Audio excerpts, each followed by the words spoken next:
Today is October 28th. Welcome on into Daily Cards Live, postseason edition here on ClaibsOnline.com, driven by Munganass St. Louis Acura, also sponsored by Royal Banks, Missouri, and Fast Eddie's Bon Air in Alton, Illinois. I am Joe Roderick. He is Bob Ramsey. Rammer, hey, good to see you again talking baseball. You too, Joe. I'm always ready to talk some ball. Yeah, we have World Series Game 1 tonight in Houston. We will get to all of the details of that between the Phillies and the Astros. But before we get to that, this show is called Daily Cards Live, so we might as well talk about the big news out of Cardinals land earlier this week. Multiple things to talk about as the first time. I mean, this is maybe you remember one bigger, or I guess more, when a manager is retained. I mean, we knew Ali Marmol was coming back for next year. The most holes to fill on a coaching staff that the Cardinals have this year. Skip Schumacher takes the head coaching job, the managerial job down in Miami. And then both Jeff Albert and Mike Maddox choose to not come back. And Brian Eversgerd is going to be reassigned throughout the organization. So the Cardinals are now looking for a new bench coach, a new hitting coach, a new pitching coach, and a new bullpen coach going into an off season that, again, we'll get to that in a second too. But first, your thoughts on all the job openings. Yeah, I think you're right. For a manager being retained, it's unusual. But if I recall, Ali really didn't have a ton of input on the guys once he got the job last year. So this is perhaps a reset to allow him to have input. That's just a guess. I don't know if he will or not. I assume he will, but I don't know to what extent. Do they say, hey, tell us who you want, or here are the candidates, you get to pick, or let's work together on our selection process? I don't know how it'll go. You'd like to think you find people that Ali believes he can work with, though. That'll be the first thing. I wouldn't be surprised if some of the people that didn't move on by choice or not would still get shuffled around anyway. I think there'll be some more shuffling. Wouldn't be surprised if we get a change at third base coaching, and maybe Stubby Clapp moves from first base to some other position. So I think a number of those things are likely to happen. Obviously, the elephant in the podcast is Jeff Albert. It's funny, he leaves on his own after being offered a contract. And is it Mark Badaska, the former assistant hitting coach? Is it Mark was his first name? I forgot now. Coach Badaska, Buddha, and Mike Schilt both had to see that and go, what the F? You ran us off and now you're leaving just for fun? What in the wide world of sports is going on here? I don't know. I mean, I would, you say for fun. I think on it, to put it as to put it as blunt as possible. To put it as blunt as possible, he couldn't take the heat. Couldn't take the heat, so he got out of the kitchen. I mean, talking about the fact that he felt he was being blamed for things. What do you mean he felt like he was being blamed for things? How many times this year? I mean, I don't think there was any feeling about it. I don't think any media in this town was tiptoeing around the blame that they were putting on Jeff Albert. It was 100% being put on Jeff Albert for many. How many times did we see a guy go down to AAA, change his swing, come back, and then we would hear kind of murmurs of, yeah, the team kind of told Jeff Albert, hey, stay away from him. He figured it out. Or, hey, this guy just came from AAA. He's hitting really well. Let's keep our distance from him. Or guys coming in. I mean, Paul Goldschmidt brought his own hitting coach to the Cardinals. That's now the assistant hitting coach in Turner Ward. I mean, that's your biggest money hitter on the team, and he's bringing in his own guy. I mean, how many times did we see that? So, yeah, there was it was 100%. Yeah, the blame was being put on Jeff Albert. And how many times did you see a guy who's red hot at AAA come up, maybe be hot to start, and then all of a sudden fade? All could be coincidental. Each could stand on its own with evidence and even anecdotal evidence. But when you start to add them all up, you could go, okay, if you're running the team, you could look at the whole picture and say, yeah, this is not quite the hitting culture we want, though it seems like many people like the overall look throughout the organization with teaching hitting analytics. I don't think it's a referendum. We're getting away from analytics. I don't think that's the case at all. He had a good, so you're saying a good plan, but not good. Wasn't able to put it in place in his way when it got to him in the organization.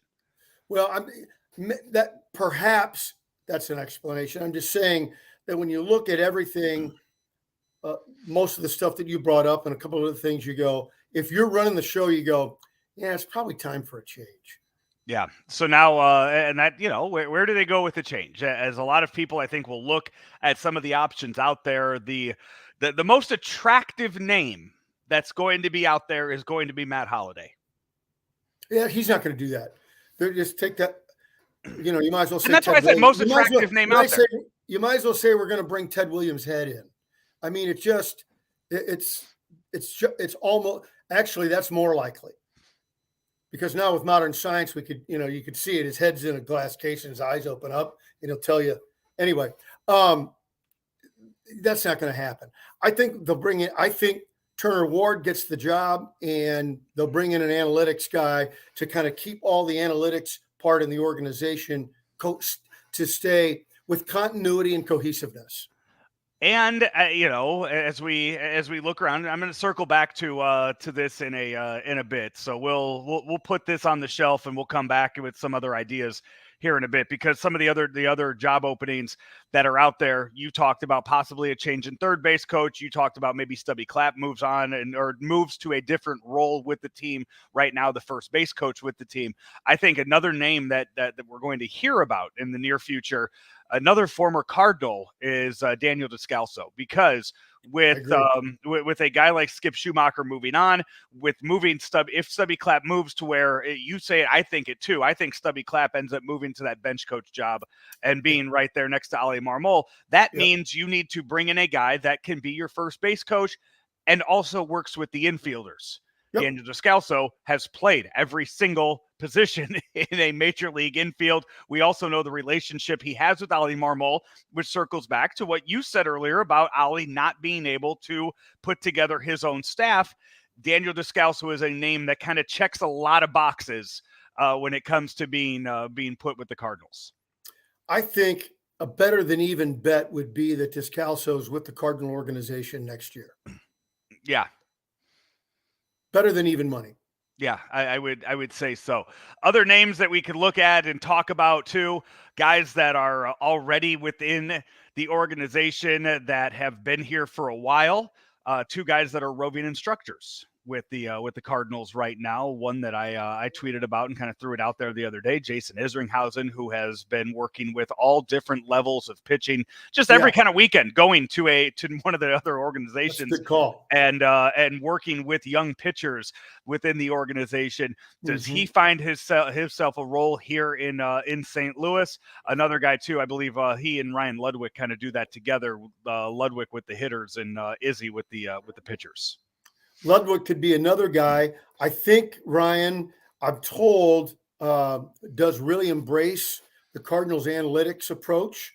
And so that's a good name that escaped me when we were first talking about it. But that's right. Jason Isringhausen involved in part of the pitching situation. Do they bring in an analytics guy to be the pitching coach and Isringhausen is the assistant, or vice versa? I think that's a realistic scenario.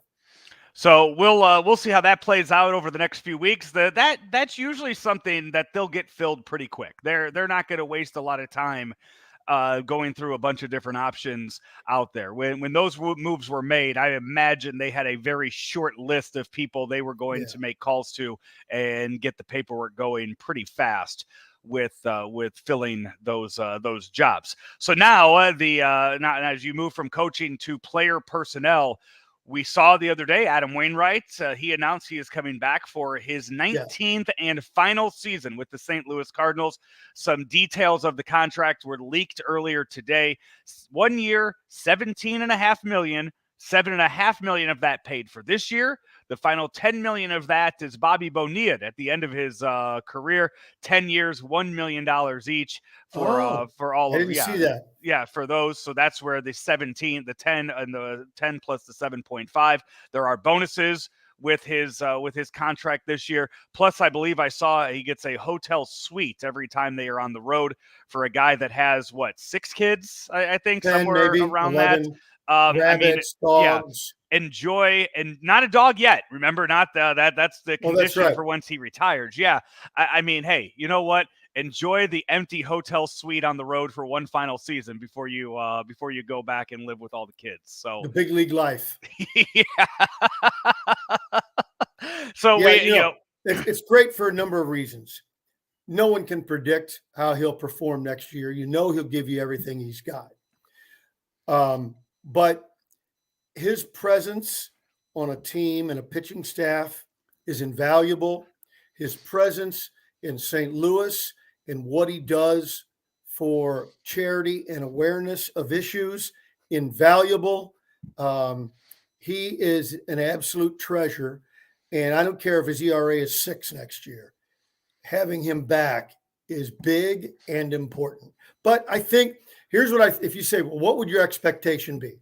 I would say probably a 500 record. Let's see, 170 innings and an ERA plus or minus 10 points, around 4.0, somewhere between 390 and 410. That's what that's my expectation. He should be a number 4 or 5 starter in that. So when Mo said that the payroll will go up next year, so that means, judging by who we expect to come back, they're going to raise it from where it is right now. They're going to have about $30 to $35 million to spend to increase payroll. They didn't say how much they're going to increase payroll by, but judging by what is expected out of arbitration deals and what is already on the team, on the books for next year, the Cardinals will have $30 million to spend on their team next year. I don't know where Adam's contract comes into to that. With that payroll, but the big name now we look at, and Rammer, we haven't talked about it. We didn't bring this up in our pre-show meeting, but the flames are starting to rise up a bit on Nolan Arenado and that opt-out and his future in St. Louis. So are you going to throw a blanket on that, or are you going to throw gasoline on that? Because I'm starting to get a little worried. First of all, anytime a guy's got an opt-out and he had a great year, if you want him on your team, you should worry, because he's got every right in the world to check it out and see what he's worth. However, I think it was from MLB today. In fact, you may have responded to it on Twitter. People all over baseball. Well, who? Give us some names. I think it's Rammer and Carrick are sitting in the press box making stuff up as they go along, as has been documented in the past. I think you guys used to do a show on 101 where that was the main point of it. Yeah. I think it's baseball media talking to baseball media and making it up. I cannot believe for one second Nolan Arenado and John Mozeliak have told everybody around them, the mailman and, the guy over, Flo at the supermarket, that, here's what we're going to do. And now it's out and everybody's talking about it. That is a bunch of baloney. Having said that, I don't blame him for looking around. So you got to go 2 tracks. One, what are we going to do if Nolan stays? But you can't wait to start your track if he goes. If he leaves, again, I have nothing against him if he does. If he leaves, you got to get one of the big 5 shortstops. Got to. And then you can move Donovan or Edmund to third and the other one to second base. Still need 2 more bats, but that's the first step. Knowing that Nolan Arenado wants to win, knowing that he was not satisfied with a wild card appearance, he has not been satisfied with any of the playoff appearances the Cardinals have been in. But the fact is they've been to the playoffs. Okay, that's something that he did not experience in Colorado that he got to experience here, and it's still not good enough for him. I love that. The fact that the best player on your team is not satisfied with just getting there, he wants more. right now he has pieces in place. He has silver sluggers and gold glovers on the team that he is on right now with the National League MVP. What organization can he go to that can pay him $30 to $35 million, which is what he's worth? I believe he's, expect to be paid around $35 million next year, and not mortgage winning when they do that. What teams are out there that could pay Nolan Arenado $35 million and become World Series contenders? Dodgers, Yankees, Mets. Okay, and so if the Yankees do that, though, the Yankees aren't signing re-signing Judge? Well, what are they can do everything. They can do whatever they want. Yeah. They have the money to do whatever they want. So do the Mets, so do the Dodgers. The Mets have all. I mean, the one. Yeah. Go ahead. No, I was just going to say. So that's probably what you're looking at. I saw in that MLB report the Cubs. Well, why would you get rid of everybody just to start signing guys again? That doesn't make sense. It doesn't. But that's the Cubs. Just because it doesn't make sense doesn't mean they won't do it. Like the Rockies, move Arenado and $50 million, and then go sign Chris Bryant, a guy who's apparently going to. Yeah, and now apparently Brandon Nimmo is. Yeah, I mean it's so teams do ridiculous things. Let me throw one other team out there. Where I think the Cardinals are going to be number one for Nolan Arenado's landing spot. I think number two is a team that you did not mention. I think number two would be a team like the Mariners. They could certainly use him, and they're close. Yeah. But their roster compared to the Cardinals roster, I think the Cardinals roster is better. But if you add Nolan Arenado to that roster and take him off the Cardinals roster, is the Cardinals roster still better? But that's not the question. He's got to figure out where he fits. Right. And but the question then is, though, don't go there. They got to sign you, and that's their big signing. If you're here, our big signing is either a starting pitcher or a catcher or a big left-handed bat, or, that's how the Cardinals have to pitch him. Yeah. Stay here and get to play behind a defense or get to play behind Nola or Jacob deGrom every fifth day. That's your option. Yeah, I don't know who that pitcher would be, and I think the Cardinals. Again, we've talked about it before. It's impossible to predict trades. Well, why is that? I'll give you two examples: Goldschmidt and Arenado. Yeah. Look at those deals. There's no way you could predict those deals. No way. So, John Mozeliak's very creative when it comes to deal making. I think of the needs that the Cardinals have, he'll trade for at least one of them. Say from what? The Cardinals have a glut of outfielder DH types. A glut. Pick the right ones might mean pick the ones that are good and keep some mediocre, maybe some kind of balance. We could probably in a few minutes make a list of 10 guys that are the outfield DH types already on the roster or in triple and double A, and put the A list, B list, C list. You go to a team, pick one from each column, things like that. And then I think they'll sign one of the other deals. So I think they'll trade and or sign for a pitcher or a catcher. Then depending who you have to trade from your glut, can you get a legitimate professional hitter to be either a DH or an outfielder? Because you've traded from your glut. Now you've said outfielder A, B, and C, these are our guys, or they're among our top four. We slide a guy in there to play every day, or he's a DH. You see, that's the kind of way you have to piece it together, I think. We will, when we get to once the World Series is wrapped up, we'll sit and we'll come up with a wish list for the Cardinals off season. But we do have to actually talk about the World Series, which starts tonight down in Houston. Rammer, I've tried all week. I've tried all week long to come to terms with the fact that the Astros are in the World Series. But when it comes down to it, I mean, I can't cheer for the Astros again with members on that team still from the 2017 squad. Here's my thing, though. I love Pena. I was a big fan of his dad, Geronimo Pena, who played for the Cardinals. Big fan. I love Aledmus Diaz, former Cardinal and a Cuban player. You know, I love Cuban players. So I'm a fan of that. Then you take a look at on the Phillies side, how can a real baseball fan not be a fan of Bryce Harper? I mean, it's just not possible. And so I like those. Then you got Veerling, the St. Louisan, playing in the outfield. Then you got Edmundo Sosa, who's also a former Cardinal, who you and I were both big fans of. So one of my many character flaws is that I always root for the underdog, but it can change from inning to inning and bat to at bat. And so if the Astros are up, I'll be pulling for the Phillies. If the Phillies get up, I'll probably root for the Astros to come back and make it a game. So I'm just looking for a great series, and I think we might get a couple of pitching gems, but I feel like both of these offenses right now are red hot and maybe on the verge of getting hotter.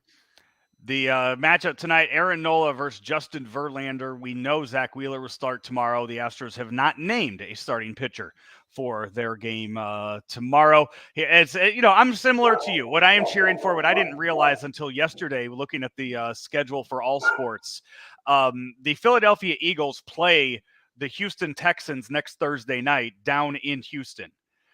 Game 6 is in Houston Friday night.